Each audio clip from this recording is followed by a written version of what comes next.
Well, hey there, lovely people and guitar maniacs all over the world. It's Van Daven here, and I know it's been quite a while, but I was pretty busy. I wanted to show you something which is happening on Cortex Control.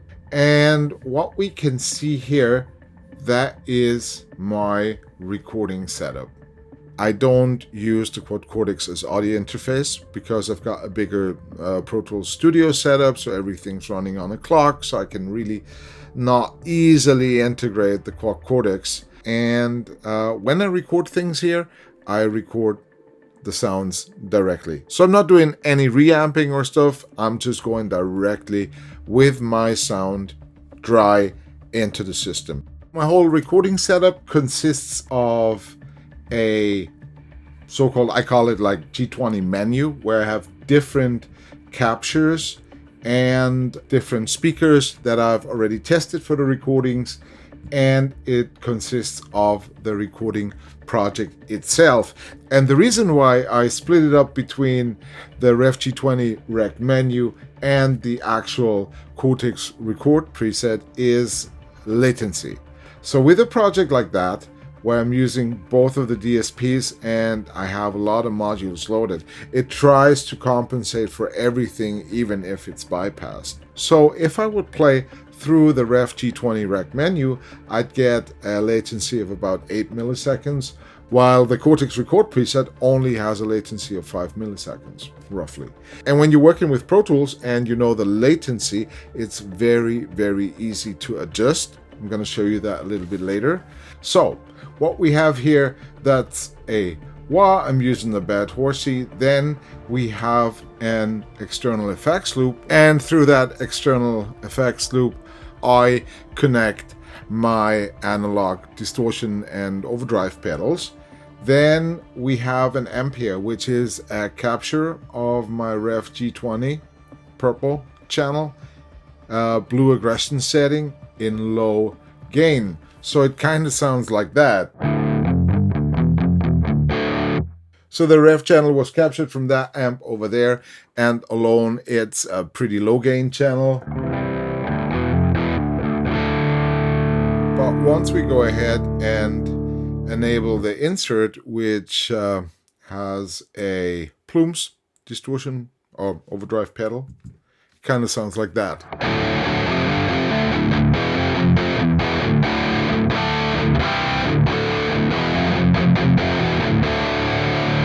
From the REV capture, the signal then goes to a virtual Marshall cab from the factory presets, and then goes directly to analog out 4, and that is the signal I'm recording.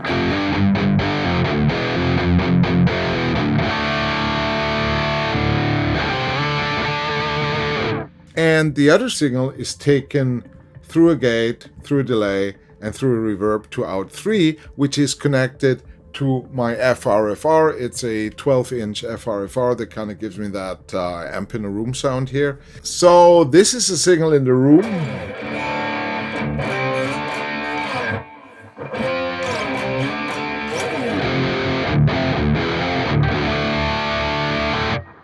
And this is how it sounds on the recording. That's not all, because I also set up, and that's one preset earlier, the REVV G20 Record Menu. And the neat thing about that is I have multiple REV amps and effects and different speakers that I want to use for my recordings. And it's very easy. I just click the module that I want to use, I copy it, and then I paste it here. And instead of that sound, we can also get that one.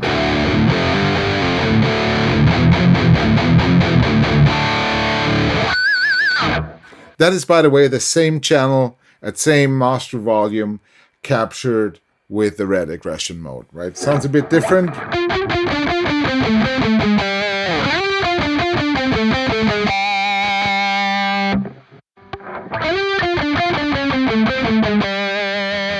Same EQ settings, by the way.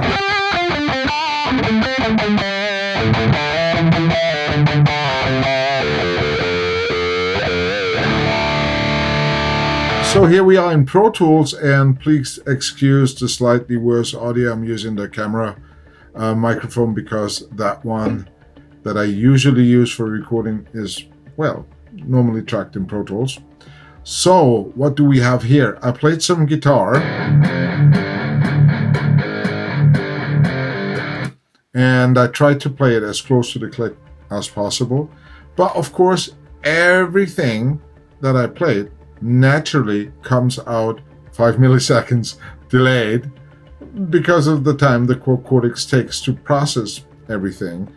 And I measured that to be roughly 240 samples. And here in Pro Tools, we have an automatic plug-in delay compensation, which we can also user offset. So if I type in minus 240 samples, everything on that track will be pulled 240 samples to the front. And it's going to sound like that.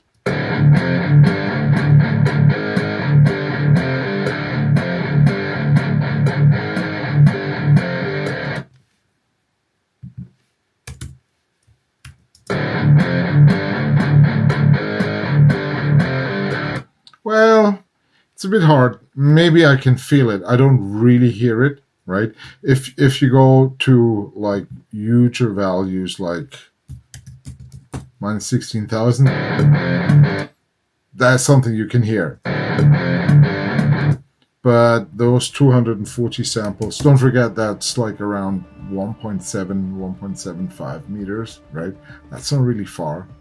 That means like if your speaker is not even 2 meters away from you, that is the delay you feel. So I think, well, of course, when you want to be really tight with the click or with the drums, you better use that. And in Pro Tools, you have that possibility, which is great.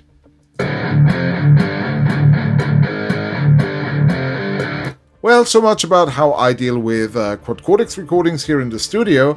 I hope you thought it was useful. If you did, leave a thumbs up. If you have any questions, don't forget to ask them. Thank you very much for watching, and don't forget to have the best day ever. Bye!